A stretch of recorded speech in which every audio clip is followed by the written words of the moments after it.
সাদির গাড়ি এসে খান বাড়ির সামনে থামলো। সাদি দারোয়ানকে গেট খুলে দিতে বলল, কিন্তু সে সাদির গলা খুলল না, কারণ তাকে নিষেধ করা হয়েছে যেন সাদিকে বা রায়কে ভিতরে ঢুকতে না দেয় দারোয়ান। দারোয়ান যখন গেট খুলল না, তখন সাদি মেজাজ আরও বিগড়ে গেল। সাদি রেগে দারোয়ানকে বলল, দারোয়ান চাচা, গেটটা খুলে দাও। আমার মাথাটা তুমি গরম করো না প্লিজ। আমি গেট খুলতে পারুম না সাদি বাবা। আমি আপনারে ঢুকতে দিলে আমার চাকরি থাকবে না। সাদি এবার আর নিজের রাগ সামলাতে পারল না। পাশে পড়ে থাকা পাথরগুলো সজোরে গেটে মারতে লাগলো। গেট ভাঙচুর করতে লাগলো। আব্বার মাত্রই রেডি হয়ে নিচে আসায় নাস্তা করার জন্য, কিন্তু হঠাৎ ভাঙচুরের আওয়াজ শুনে থেমে যায়। এদিকে দারোয়ান খুব ভয় পেয়ে যায় সাদির কাছে, তাই দৌড়ে বাড়ির ভিতরে ঢুকে যায়। দারোয়ানকে এভাবে দৌড়ে আসতে দেখে আর ভাঙচুরের আওয়াজ, আব্বার বলল, কি হয়েছে চাচা, আপনি এভাবে দৌড়ে কেন এলেন? আর বাইরে এত কিসের আওয়াজ আসছে? দারোয়ান হাঁপাতে হাঁপাতে বলল, আরবার বাবা, বাহিরে সাদি বাবা আইছে। সে বাড়ির ভিতরে ঢুকতে চাইছে, কিন্তু আপনি না করছেন তাই ঢুকতে দেই নাই। এর জন্য গেট পাথর দিয়ে আঘাত করতেছে আর খুলতে কইতাছে। আবরার ছোট করে একটা নিঃশ্বাস নিল, তারপর বলল, ওকে ভিতরে আসতে দাও, যাও গেট খুলে দাও। দারোয়ান দৌড়ে গেল গেট খুলতে। দারোয়ান গেট খুলতেই সাদি ভিতরে ঢুকলো। সাদি ভিতরে আসতেই দেখলো বাড়ির সবাই আছে। সাদি এবার মিসকার দিকে তাকালো, তারপর বলল, বেশ ভালোই হয়েছে এখানে সবাই আছে, তা না হলে সত্য কথাগুলো কাকে বলতাম এখন। এখানে কেন এসেছিস তুই সাদি? আরবার শান্ত গলায় বলল। সাদি আবরারের কথায় জবাব দিল না, খাবার টেবিলের দিকে একবার তাকালো, তারপর বলল, ওমা, এখানে দেখছি ভোজ সভা চলছে, তা এত খাবার কি করে তোদের গলা দিয়ে নামছে? আবরার, আমি থাকতে তো এ খাবার তোদের গলা দিয়ে নামবে না। সাদির কথাগুলো বলেই খাবারের টেবিলে সব খাবার উল্টে ফেলে দিল। কাচের জিনিসগুলো ঠাস ঠাস করে ভেঙে গেল। কাচ টুকরোতে পুরো ড্রয়িং রুম ভরে গেল। হঠাৎ সাদির গালে ঠাস করে একটা থাপ্পড় মারল। চারদিকে পিন পিন নীরবতা। সাদি সেই দিকে একবার তাকিয়ে দেখল মুস্কা দাঁড়িয়ে আছে। হ্যাঁ, মুস্কা থাপ্পড়টা মেরেছে। সাদির চোখে চিকচিক করছে পানি। মিসকা সাদির কলার ধরে বলল, আর কত ঠকাবে আমাদের? আমাদের ভাই বোনের জীবনটা নষ্ট করে শান্তি হয়নি? এখন বাড়িতে সে অশান্তি কেন করছো? আর যার জন্য এমন করছো তাকে তো পেয়েছো, তাহলে আবার কি চাই? অবশ্য তোমাদের মতো চরিত্রহীন লোকেরা এর থেকে আর কি বা করতে পারে? এতক্ষণ চুপ থাকলো, এবার আর চুপ থাকলো না সাদি, কারণ এবার মুস্কা তার চরিত্র নিয়ে কথা বলছে। সাদি এবার সজোরে সবার সামনে থাপ্পড় মুস্কার গালে। মুস্কা ছিটকে পড়ল ফ্লোরে। সাদি কিছু বলবে তার আগেই আরবার এলো পাথারি মারতে লাগলো। আরবার সাদিকে মারতে মারতে বলল, তোকে আমি এখন বন্ধু ভাবিনি, তোকে সব সময় ভাই ভেবে এসেছি, আর তুই আমার জীবনটা শেষ করে দিয়েছিস। আমার ভালোবাসার মানুষটাকে কেড়ে নিয়েছিস, আর এখন আমার বোনের গায়ে হাত দিস। তোকে আজ আমি মেরেই ফেলবো। সাদি একটা কথা বলল না, একের পর এক থাপ্পড় আর ঘুষি খেয়েই গেল।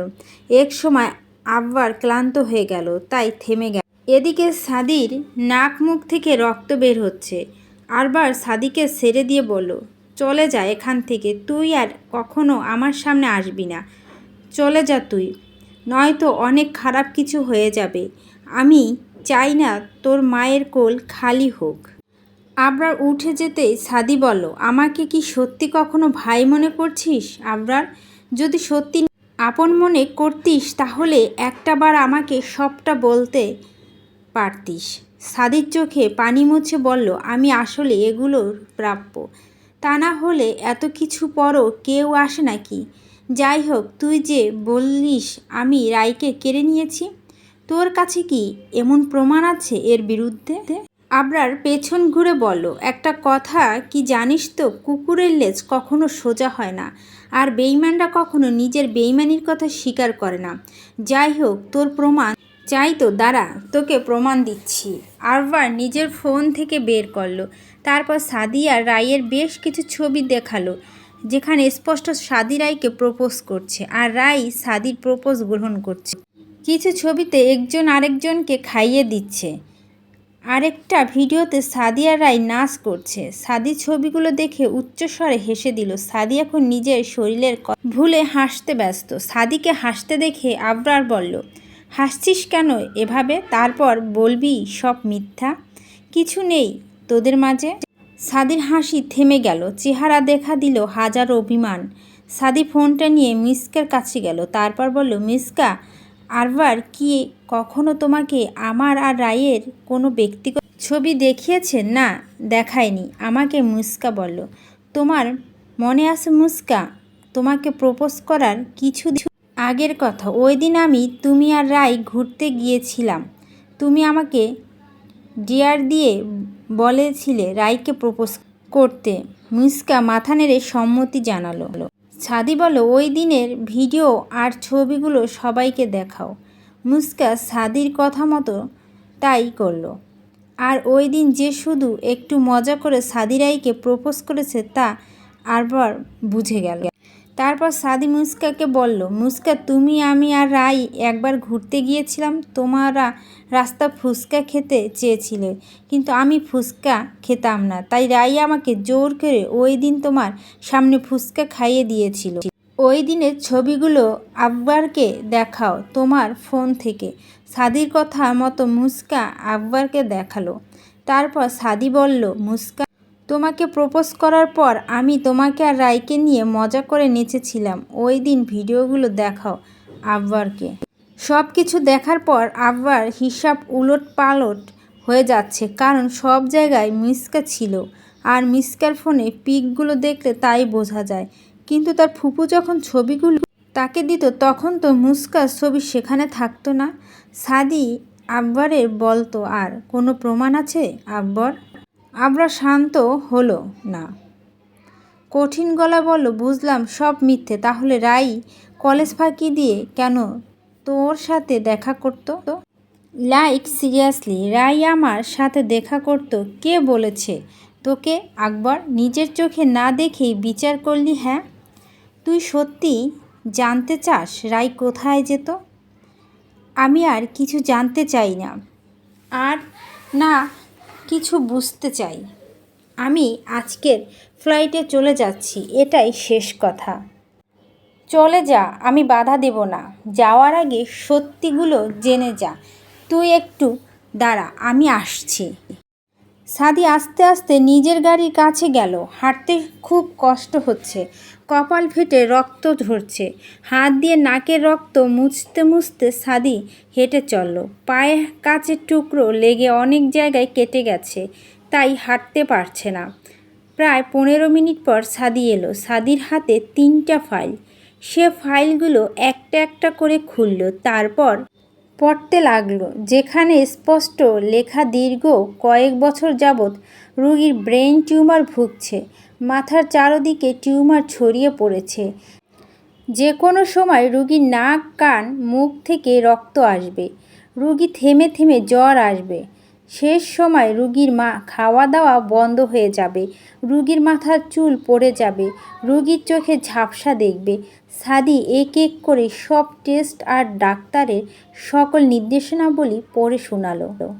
কিন্তু সাদি কেন এগুলো বলছে এটাই কেউ বুঝতে পারছে না। এগুলো কেন আমাদের পড়ে শোনাচ্ছিস? আকবর বলল। সাদি হাসল, তারপর কাগজগুলো আরবার কাছে নিয়ে বলল, রুগীর নামটা তো আগে দেখ।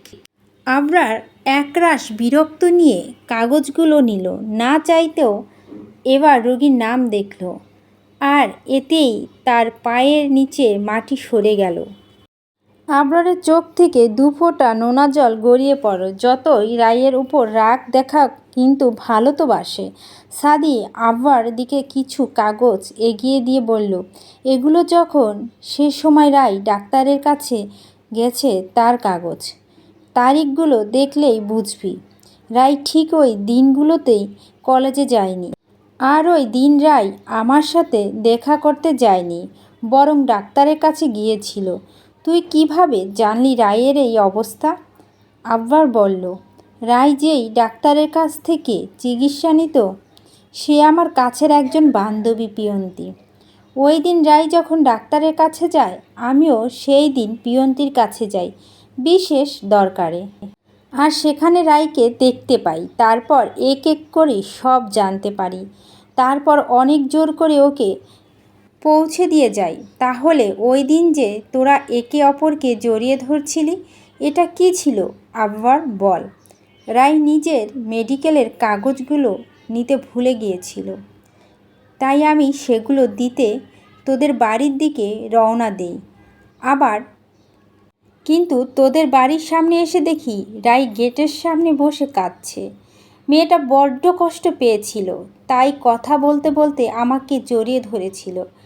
আব্বার নিজের ফুপুর দিকে তাকালো, এক দৃষ্টি তাকিয়ে রইল। হঠাৎ আবরার ওর ফুফুর দিকে তেড়ে গেল আর গলা চেপে ধরল।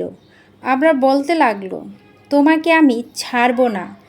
আজ তোমার জন্য আমার জীবনটা শেষ হয়ে গেছে। তুমি দিনের পর দিন আমাকে মিথ্যে কথা বলছো। তোমাকে বিশ্বাস করে আমি অনেক বড় ভুল করেছি। তুমি কেন আমার জীবনটা নষ্ট করলে? তোমাকে তো নিজের মায়ের মতোই আমি ভালোবাসতাম। তাহলে কেন ফুফি, কেন এমন করলে? আফজাল খান মুস্কার সবাই এসে আব্বরকে আটকালো, কারণ আর কিছুক্ষণ আবরার যদি ওর ফুপুর গলা ধরে রাখে তাহলে সে মারা যাবে। আবরার থেকে ফুপু ছাড়া পেতেই কাশতে লাগলো। আবরার চিৎকার করে বলল, আমাকে ছেড়ে দাও। দিনের পর দিন আমাকে এই মহিলা ঠকিয়েছে, আমার জীবনটা শেষ করে দিয়েছে। শুধু এর জন্য আমি 2.5 বছর ধরে ঠিক মতো ঘুমাইনি। আমার সব শেষ করে দিয়েছে এই মহিলা। বাবা। আব্বার হাউমাউ করে কাঁদতে লাগলো। আব্বার ফ্লোরে বসে কাঁদতে লাগলো, ফ্লোরে 2 হাত দিয়ে আঘাত করতে লাগলো। আফজাল খান বোনের কাছে গিয়ে ঠাস করে একটা চড় মারল। তারপর বলল, কেন এমন করলি বল? কি এমন করেছিল আমার ছেলে যার জন্য তাকে এত বড় শাস্তি দিলি? রায়ের ফুফু এবার চিৎকার করে বলল, আমি কি করেছিলাম ভাইজান যে আমার জীবনটা নষ্ট করে দিয়েছ? শুধু তো ভালোই বেসেছিলাম। তুমি আর বাবা মিলে দীপকে কেড়ে নিও আমার থেকে। তোমাদের জন্য আমার সংসার হয়নি। আমি আমার ভালোবাসার মানুষ হারিয়েছি ভাইজান। আমি যখন দীপকে নিয়ে সুখী হতে পারিনি তখন তোমার ছেলেমেয়েরাও পারবে না। আমি সুখী হতে দিব না কখনো। বাড়ির সবাই থমকে গেল। আফজাল খান বোনের কাছে গিয়ে বলল, তুই আমাকে ভুল বুঝলি বোন। কে তোকে বলছে দীপকে আমরা কেড়ে নিয়েছি তোর থেকে? দীপ নিজেই আমাকে বলছে। শুধু আমার জন্য, ও নিজেরও কখনো বিয়ে করেনি। তোমরা ওকে বলোনি আমার জীবন থেকে ওকে সরে যেতে, নইলে তোমরা ওর পরিবারকে মেরে ফেলবে। আফজাল খান বোনের দিকে তাকিয়ে বললেন, ঠিক আছে, আজ তোকে সব পরিষ্কার করে বলবো। তার আগে দীপ চৌধুরীর সাথে তো কথা বলি। আফজাল খান দীপ চৌধুরীকে কল করলো আর স্পিকার অন করে দিল। কিছুক্ষণ পর কল রিসিভ করেই ওপাশ থেকে একটা ভারী কণ্ঠ ভেসে এলো, কি ব্যাপার মিস্টার খান? হঠাৎ আমাকে কেন কল করলেন? কল তো আমি আপনাকে করি প্রতিবার। ছেলে মেয়ে নিয়ে কেমন আছো দীপ? আমি ভালো আছি। তারা কিছুদিনের মধ্যে আসবে বলেছে এই দেশে, কিন্তু আপনার বোকা বোনটা তো এর কিছুই জানে না। আহারে বেচারি, আমার জন্য জীবন জৈবন সব শেষ করলো। কিন্তু আমাকে দেখুন, আমি তার গোপনে বিয়ে করে সন্তানের বাবাও হয়ে গেলাম। আর প্রতি মাসে আপনার থেকে 20 লাখ করে টাকা তো পাচ্ছি। টাকা না দিলে কি করব বলুন তো? আপনার বোনকে নিয়ে আসব, তারপর বিদেশে পাচার করে দিব। হা হা হা। আর আপনার বোনটা মনে করে আমি তাকে কত ভালোবাসি। নিজের মা বাবাকে বাঁচাতে তাকে বিয়ে করছি না, কিন্তু সে তো আর জানে না আমার মা বাবা আসলেই নেই, সব নকল মানুষ। কিন্তু দেখুন আপনার বুড়ো বাপটার সাথে চালাকি করে আর পারলাম না। বুড়োটা তো মরেছে, আমি যে অনেক মেয়ের সাথে চিট করছি তা ঠিক জেনে গেলেন, আর আপনি টাকার বিনিময়ে নিজের বোনটাকে বাঁচিয়ে রাখলেন। আফজাল খান ফোনটা কেটে দিল। এতক্ষণ সবাই সব শুনেছে। আব্বার ফুফুর কাছে এখন সব পরিষ্কার। সে ফ্লোরে বসে পড়ল, চোখ দুটো পানিতে ভরে গেল। দীপ তাকে এত বছর ধরে ঠকিয়ে আসছে আর সে বুঝতেই পারল না। সাদি ফোনে হঠাৎ একটা মেসেজ এলো। সাদি ফোনটা অন করতেই দেখল পিয়ন্তি মেসেজ। সাদি মেসেজটা পড়ে নিল, তারপর পেছনের দিকে ঘুরে আবার হাঁটা শুরু করলো গাড়ির দিকে। আবরার সাদির দিকে তাকিয়ে দেখল সে খুঁড়িয়ে খুঁড়িয়ে হাঁটছে আর চলে যাচ্ছে। আবরার দৌড়ে গেল সাদির কাছে। আবরার দৌড়ে গিয়ে বলল, সাদি ভাই, আমাকে একবার রায়ের কাছে নিয়ে যাবি তুই?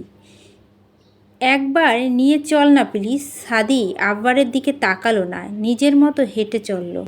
এবার আকবর সাদি 2 পা জড়িয়ে ধরল আর চিৎকার করে কাঁদতে লাগলো, বল, আমার মতো পাষাণ হয়ে যাস না তুই, একটু দয়া করে আমার ওপরে। আমি আজকের পর আর রায়ের কাছে যাব না, কথা দিচ্ছি তোকে, একটু নিয়ে চল না আমাকে। তোর দুটো পায়ে পড়ি ভাই, আমার সব কিছু তুই নিয়ে নে, তুই রায়ের কাছে একবার নিয়ে চল না সাদি। সাদি আব্বার কাছ থেকে নিজের পা ছাড়ালো, তারপর বলল, রায়ের কাছে গিয়ে কি করবি আর? সহ্য করতে পারবি না আরবার? ও এখন আর আগের রায় নেই, জীবন মরণের শেষ প্রান্তে মেয়েটা এখন। এতক্ষণে সবাই চলে এসেছে। সাদি মিসকার দিকে তাকিয়ে বলল, জানিস, মিসকা বলতো রায়ের চুল নাকি অনেক সুন্দর, কিন্তু আজ রায়ের মাথায় একটা চুল খুঁজে পাবি না। আন্টি বলতো রায়ের চোখে নাকি হাজারো মায়া, কিন্তু আজ রায়ের চোখের নিচে কালো কুচকুচে হয়ে গেছে। মেয়েটা পরশু রাতে ওয়াশরুমে অজ্ঞান হয়ে পড়েছিল, মরার মতো। নিয়ে গেছি ওকে আমি হাসপাতালে। ডাক্তার বলেছে 48 ঘন্টার মধ্যে জ্ঞান না আসলে ওকে মৃত ঘোষণা করবে।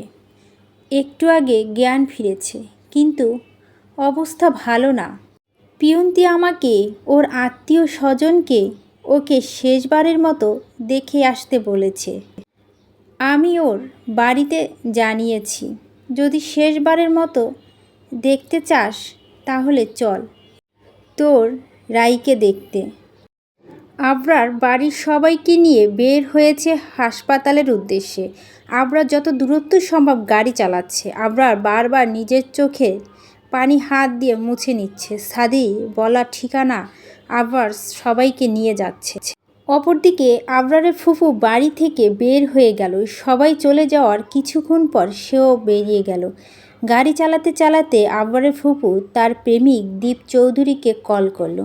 কল করার কিছুক্ষণ পরে দীপ ফোন রিসিভ করলো। রিসিভ করেই দীপ চৌধুরী বলল, কি হয়েছে, এই অসময়ে কল কেন করলে? তোমার সাথে একটু দেখা করা প্রয়োজন। আমি বাসা থেকে টাকা পয়সা গহনা সব নিয়ে চলে এসেছি, তুমি চলে এসো তাড়াতাড়ি। দীপ চৌধুরীর চোখ টাকা আর গহনার কথা শুনে চকচক করে উঠল। নিজেকে সামলে সে বলল, এখনই তুমি কোথায় আছো? তোমার ফার্ম হাউসের কাছেই আছি আমি, তুমি তাড়াতাড়ি চলে এসো। আর হ্যাঁ, সাথে করে ড্রাইভার বা অন্য কাউকে নিয়ে এসো না, বুঝতেই তো পারছো কোটি কোটি টাকার ব্যাপার, কেউ দেখলে সন্দেহ করবে, তারপর তুমি আর আমি যেখানে খুশি চলে যাব, এসে পড়ো। আবরারের ফুপি ফোন কেটে দিল। এদিকে দীপ চৌধুরী খুশিতে পাগল। সেই সাথে সাথে নিজের অফিস থেকে বের হয়ে ফার্ম হাউসের দিকে রওনা দিল। অন্যদিকে আবরার গাড়ি হাসপাতালে এসে পৌঁছে গেছে। আবরার গাড়ি থামিয়ে হাসপাতালের ভিতর দৌড়ে গেল। সাদির কথার মতো আবরার 3 তলায় চলে গেল। আবরারের কোনো হুঁশ নেই, কিন্তু আবরার সেই ক্যাবিনের কাছে গিয়ে দেখল ক্যাবিনটা ফাঁকা। ক্যাবিনে কেউ নেই। আবরার একটু দূরে একজন নার্সকে দেখতে পেল। আবরার তার কাছে দৌড়ে গেল, তারপর বলল, এই কেবিনে রায় নামের যে রুগী ছিল উনি কোথায়? নার্স বলল, আপনি কি ওনার বাড়ির লোক? আমি ওর স্বামী। একটু দয়া করে বলুন না কোথায় আছে। এতক্ষণে সবাই চলে এসেছে আকবরের কাছে। নার্স নিরাশ কণ্ঠে বলল, রুগীর অবস্থা খুব খারাপ। জ্ঞান ফেরার পর থেকে শুধু সাইদ নামে কাউকে খুঁজছে রুগী, কিন্তু অবস্থা খারাপ হওয়ার কারণে আমরা তাকে স্পেশাল কেবিনে পাঠিয়ে দিয়েছি। আপনারা আমার সাথে আসুন। নার্স কিছুক্ষণ পর সবাইকে নিয়ে গেল। কেবিনের ভিতরে ঢোকা নিষেধ, তাই নার্স গিয়ে ডাক্তারকে খবর দিল সে সাদি এসেছে।